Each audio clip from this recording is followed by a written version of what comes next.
let's touch on this. The sort of journey that people go on from a situation of unhappiness to actually sort of evolving into a life of crime and non-productivity, I'll put it that way, and leading an unproductive, unfulfilled life. Just, Kim, from your experience, when you speak to constituents, how does that journey lead? Where does it start, and how does it develop into a life of crime? Well, I think there are a number of ways where that can start. We need to look at what happens to children, young people in the care service. We often hear that they reach 16 and it's a cliff edge and lack of support. But then you have to think about what's happening to young people in schools. We have high levels of exclusions, they start off as temporary, they become permanent. Some of those children, we know, I sit on the House of Commons Education Select Committee. We hear on a regular basis about children with SEND that go undiagnosed, that go without an EHCP, don't get the support. But I think it's also about staff in schools not recognising that these young people do have some kind of SEND that needs to be managed in a more effective way. Sorry, what's SEND? Oh, sorry, special educational needs. I'm with you. And that's gone undiagnosed, so therefore the school system. In some cases, or it takes a long time for the diagnosis and to get a support plan in place.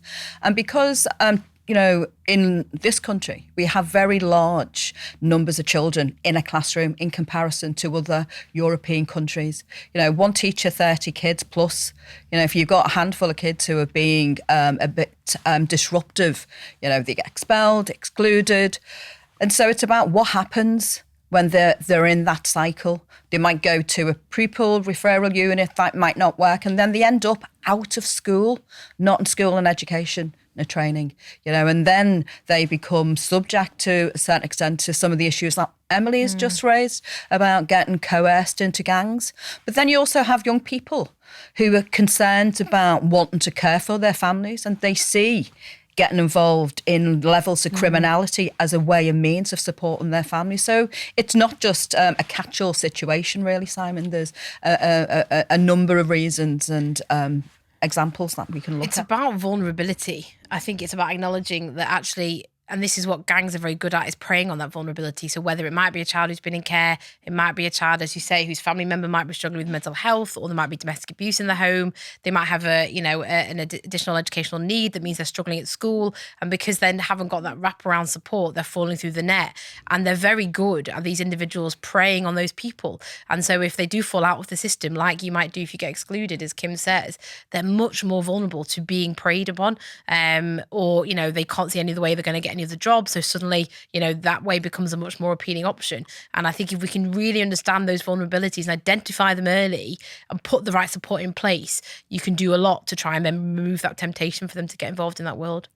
Because the temptation relates, doesn't it, to prosperity?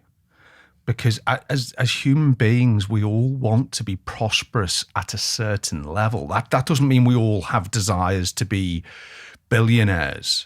But when we look around, we want to be able to provide a life for ourselves and for any family members which has a level of opportunity to it, which has stability and an element of comfort to it.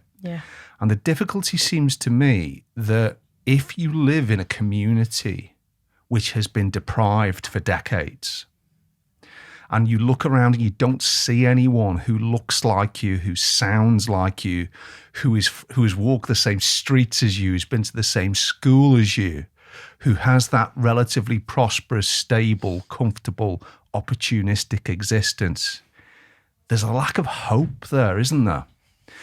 And I just wonder, we're pulling together, quite rightly, all these different facets: education, youth system, investment in the police.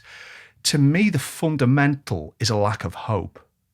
And if we could get people in these communities and in these situations to look up and see that there is a road to this prosperity.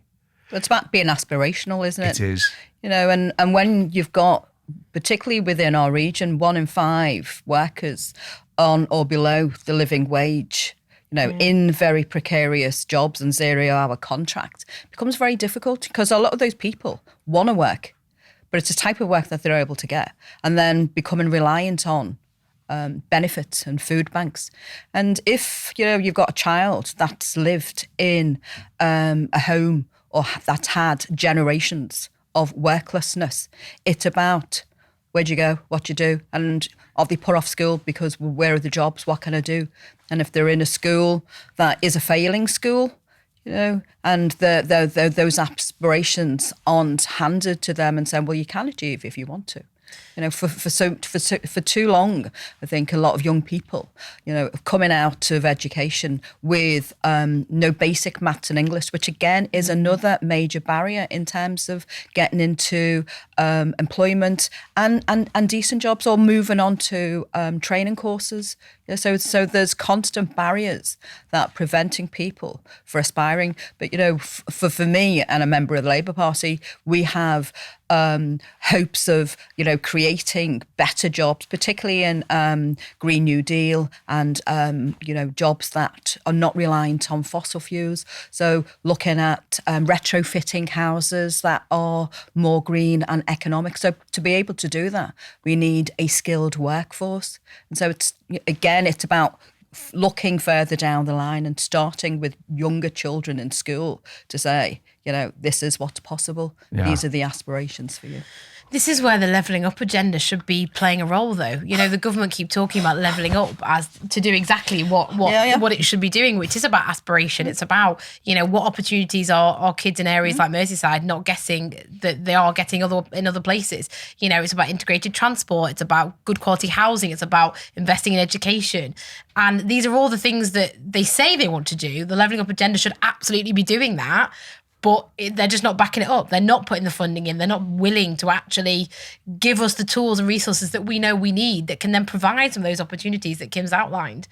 Because they're talking the talk, but they're not actually investing where it needs to go. Actions speak louder than words is what I always say. And picking on the point that Emily's just raised about the levelling up agenda. Knowsley, for example, is the third most deprived area in the whole of the country. There is received zero amount of levelling up funding in comparison to Rishi Sunak's constituency. I think they got something like £145 per head. So that's not levelling up, is it? No. His constituencies, is it Yorkshire somewhere? I think it's Yorkshire, isn't it? Rishi, I don't think so. I thought he was down south somewhere. I could be wrong. I just remember once that he was making a cup of Yorkshire tea in the.